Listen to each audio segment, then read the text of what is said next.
আমরা কোভিড পরবর্তী এক অর্থনৈতিক চ্যালেঞ্জের মধ্যে দিয়ে যাচ্ছি। বিশেষত গত কয়েক মাসে আমাদের যে অর্থনৈতিক টার্মোয়েল শুরু হয়েছে সেটা কিন্তু আনপ্রেসিডেন্টেড।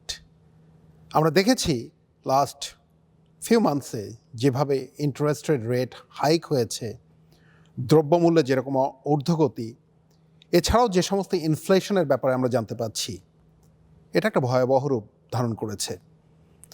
এবং সেই কারণে যেটা সবথেকে বড় চ্যালেঞ্জ এখন আমাদের, যে মর্টগেজ, আমরা যে সমস্ত মর্টগেজ আমাদের প্রত্যেকের যারা যারা বাড়ির মালিক অথবা অন্যান্য যে সমস্ত ডেট আমাদের আছে, তাতে যে ইন্টারেস্ট হাইক হয়েছে তাতে একটা বিরূপ প্রতিক্রিয়া দেখা দিচ্ছে। এবং সেটার কনসিকুয়েন্সে যেটা আমরা প্রেডিক্ট করছি যে মর্টগেজ ডিফল্ট একটা বিরাট ফ্যাক্টর হয়ে হয়তো দাঁড়াতে পারে। আমরা আজকে আমাদের অনুষ্ঠানটা সাজিয়েছি মর্টগেজ ডিফল্টের ওপরে আমরা কিছু জানবো বলে। আমাদের মাঝে আজকে এসছেন OWS ল এর পার্টনার মিস্টার ওবায়দুল হক। মিস্টার হক, আপনাকে ধন্যবাদ আমাদের অনুষ্ঠানে আসবার জন্যে। আমরা আজকে আপনার কাছে থেকে মর্টগেজ ডিফল্টের ব্যাপারে জানবো, এবং তার কারণটা হলো যে আপনি বিশেষত আমাদের কমিউনিটিতে মর্টগেজ ডিফল্ট এবং মর্টগেজ ডিফল্ট রিলেটেড যে সমস্ত মামলা মোকদ্দমা হয় তাতে আপনি অভিজ্ঞ, এবং এই কারণে আপনার কাছ থেকে আমরা ঋদ্ধ হব। আপনাকে অনেক ধন্যবাদ আমাদের অনুষ্ঠানে আসবার জন্যে। অনেক ধন্যবাদ জনাব সিনহা এবং নন্দন টিভিকে।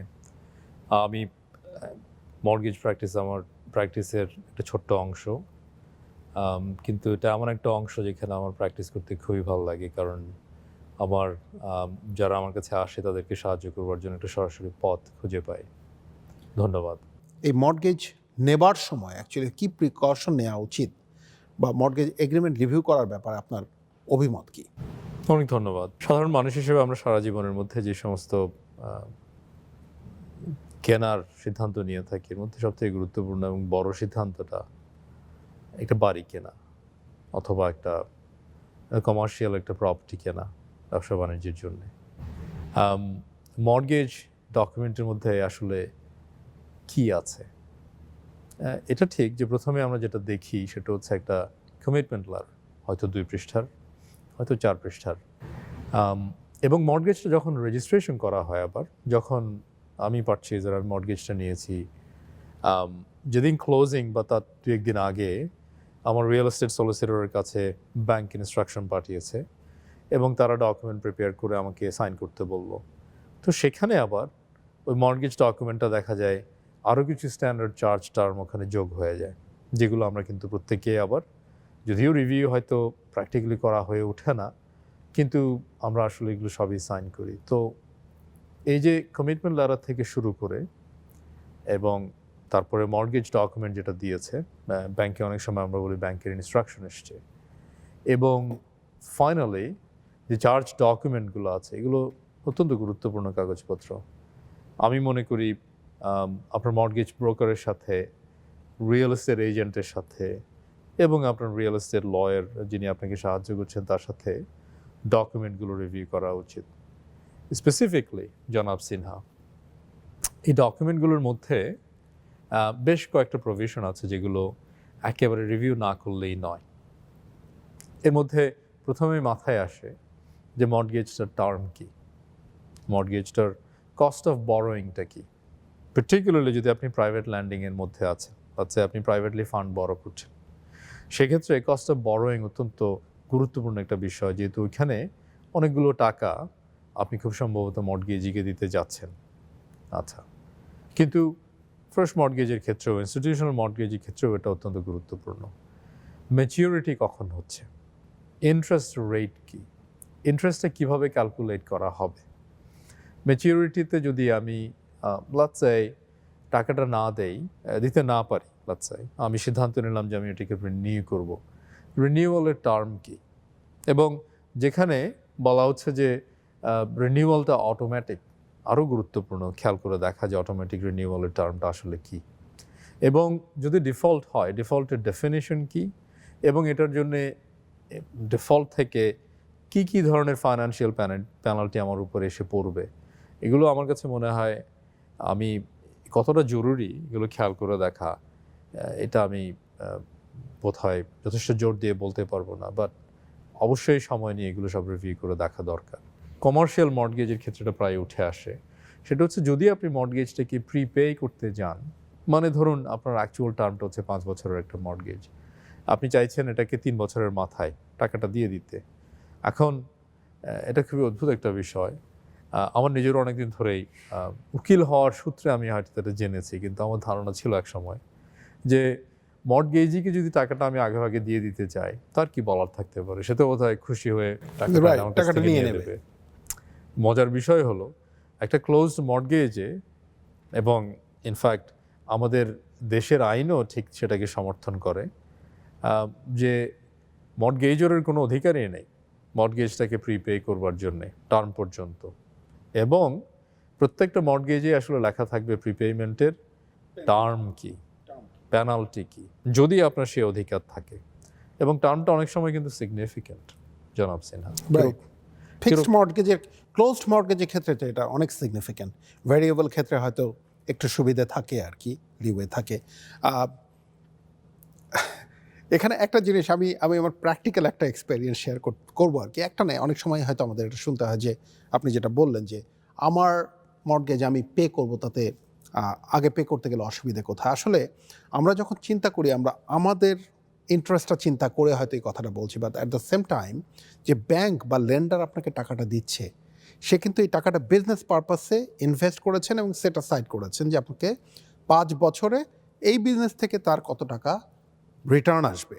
আপনি যদি আগে দিয়ে যান তাহলে কিন্তু তার বিজনেসের যে স্ট্র্যাটেজি, সেটাতে কিন্তু একটা হ্যাম্পার হচ্ছে। সো আপনি যদি ওই দিক থেকে চিন্তা করেন তাহলে কিন্তু ধরে নেওয়া যায় যে তাদের যে পেনাল্টিটা, এটার পেছনে একটা রিজন আছে। মিস্টার হক, আমরা যে মর্টগেজ ডিফল্ট বলছি, এই মর্টগেজ ডিফল্ট জিনিসটা আসলে কী এবং কী কী কারণে মর্টগেজ ডিফল্ট হতে পারে? অনেক ফ্যাক্টর আছে আমি জানি, বাট আপনি যদি আমাদের মোটামুটি বেসিক ফ্যাক্টরগুলো যদি বলতেন। ধন্যবাদ জনাব সিনহা।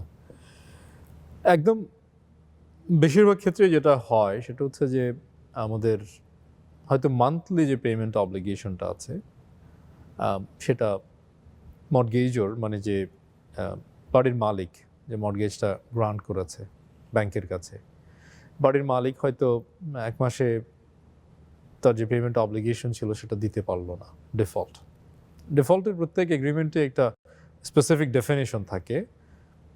আমি নিশ্চিত যে আমাদের যে মর্টগেজ ডকুমেন্টগুলো আছে সেখানেও একটা ডেফিনেশন দেওয়া আছে। তো মান্থলি পেমেন্ট অব্লিগেশনটা না দিতে পারাটা একটা ডিফল্ট। আর একটা ডিফল্ট রুটিনলি ঘটে, আমি খেয়াল করেছি, কিন্তু কেউ কিছু বলে না, মর্টগেজিও কিছু বলে না, অনেক ক্ষেত্রে মর্টগেজেরও খেয়াল করে না। সেটা হচ্ছে আসলে বেশিরভাগ মর্টগেজের একটা টার্ম থাকে যে আমরা হয়তো প্রপার্টি ট্যাক্স সাপ্লাই করব মর্টগেজের কাছে, ইন্স্যুরেন্সগুলো আপডেট করবো, এবং আপডেট করলে আবার সেগুলো সাপ্লাই করবো কার কাছে, এগুলোর কপি মর্টগেজির কাছে, ব্যাংকের কাছে। সত্যিকার জীবনে বোধহয় এগুলো অনেক সময় করা হয়ে ওঠে না, কিন্তু এগুলো সবই ডিফল্ট।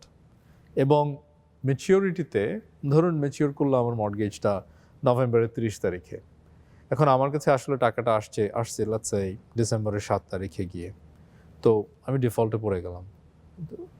এইগুলো সাধারণ ডিফল্টের মধ্যে আছে আর কি, ফায়ার ইন্স্যুরেন্স থাকা। এবং আরেকটা কমন ডিফল্ট যেটা ঘটে জনাব সিনহা, সেটা হচ্ছে অনেক সময় ওই মর্টগেজের টার্মের চার্জের মধ্যেই লেখা থাকে একটা প্রভিশন, ছোট ছোট, আসলে এগুলো এত ছোট ছোট হরফে লেখা থাকে, পড়াও মুশকিল আর কি, অথবা ধৈর্য দিয়ে পড়তে হয়, যে আপনি এর পরে এই যে চার্জ রেজিস্ট্রেশন হলো আপনার বাড়ির টাইটলের উপরে, ল্যান্ডের টাইটলের উপরে, এটার পরে আপনি আর কোনো মর্টগেজ নিতে পারবেন না। এখন ইন রিয়েল লাইফ হয়তো দেখা যাবে অনেক মর্টগেজরই সেটা আসলে বলে না ফ্রেশ মর্টগেজের কাছে যে আমি একটা সেকেন্ড মর্টগেজ নিয়েছি, কিন্তু এটাও অনেকে, বেশিরভাগ ক্ষেত্রে এটা লেখা থাকে যেটা একটা ডিফল্ট। এবং আপনার ওখানে যদি একটা অন্য একটা কনস্ট্রাকশন লিন বা অন্য যে কোনো ধরনের লিন রেজিস্ট্রেশন হয়, এটাকে ওরা একটা ডিফল্ট হিসেবে ডিফাইন করে। তো হ্যাঁ, বিভিন্ন ধরনের ডিফল্ট। রাইট, অর্থাৎ মর্টগেজি যে লেন্ডার, সে কনফার্ম করতে চায় যে সে আসলে তার টাইটেল ক্লিয়ার, অন্য কারো কোনো অধিকার যেন এর উপরে না আসে, অর্থাৎ আপনি যেগুলো বলছেন আর কি। আচ্ছা, এখানে একটা কথা বোধহয় আপনাদের একটু ক্লিয়ার করা দরকার, সেটা হলো মিস্টার হক বলেছেন মাঝে মাঝে চার্জ বলে একটা শব্দ ইউজ করেছেন। অ্যাকচুয়ালি চার্জ এবং মর্গেজ দুটোই একই শব্দ। আমরা অনেক সময় এটাকে চার্জ হিসেবে ইউজ করি, অনেক সময় মর্গেজ হিসেবে ইউজ করি। মিস্টার হক, এই মর্গেজ ডিফল্ট যে হলো, ধরুন আপনি যে সমস্ত ফ্যাক্টর বললেন, কখন একটা লেন্ডার এনফোর্সমেন্টের জন্যে স্টেপ নেওয়া শুরু করে, বা নর্মালি যেটা দেখা যায় কখন? এটা নির্ভর করে বোধহয় আপনার ল্যান্ডারকে, তার উপরে। ইনস্টিটিউশনাল ল্যান্ডারে সাধারণত কয়েকটা দিন সময় দেয়, বা ইভেন ধরুন আমি 1 মাসের মর্গেজটা পেমেন্টটা দিতে পারলাম না, ওরা বোধহয় আমাকে কিছুদিন পরে একটা চিঠি পাঠাবে, একটা ডিমান্ড দেবে প্রথমে। যদিও তার অধিকার আছে ডিমান্ড না দিয়ে যে কোনো সময়ই মর্গেজটাকে এন্টায়ারলি এনফোর্স করা, কিন্তু সাধারণত ফাইন্যান্সিয়াল ইনস্টিটিউশনগুলো কিছু সময় দিতেই চায়। এখন এটা যদি প্রাইভেট ল্যান্ডার হয়ে থাকে, অথবা কোনো এগ্রেসিভ ছোট ছোট ক্রেডিট ইউনিয়ন আছে যারা একটু মোর এগ্রেসিভ, তারা হয়তো তাদের অধিকারের জন্য একটু বেশি সচেতন, তারা এমনও হতে পারে হয়তো 1 মাসের মাথাতেই একটা এনফোর্সমেন্ট প্রসিডিং শুরু করে দিতে পারে। সো এটা বলা মুশকিল আর কি। তবে যেটা আমি সহজেই বলে দিতে পারি সেটা হচ্ছে যে মর্টগেজর হিসেবে আমাদের সবসময় লক্ষ্য রাখা উচিত যত তাড়াতাড়ি সম্ভব এটাকে রেমেডি করা। ধন্যবাদ দর্শক। এবার আমরা যাচ্ছি একটা ছোট্ট বিরতিতে। বিরতির পরে এসে আমরা আরও বিস্তারিত জানবো মিস্টার হক এনার কাছে থেকে।